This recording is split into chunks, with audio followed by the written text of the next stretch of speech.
Malapit na po ang piyesta ng Quiapo, ng Nazareno, kaya mahigpit na naman sila kung saan dapat papasok at lalabas. Sa January 9, ang piyesta po ng Quiapo, Friday.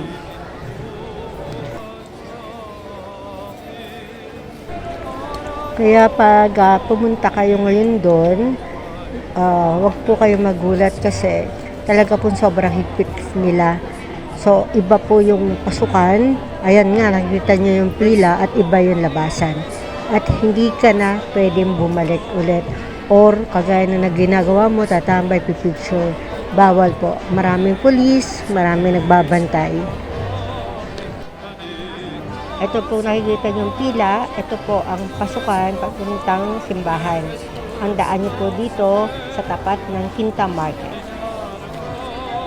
Maralayo po iikutin nyo dito, tandaan nyo.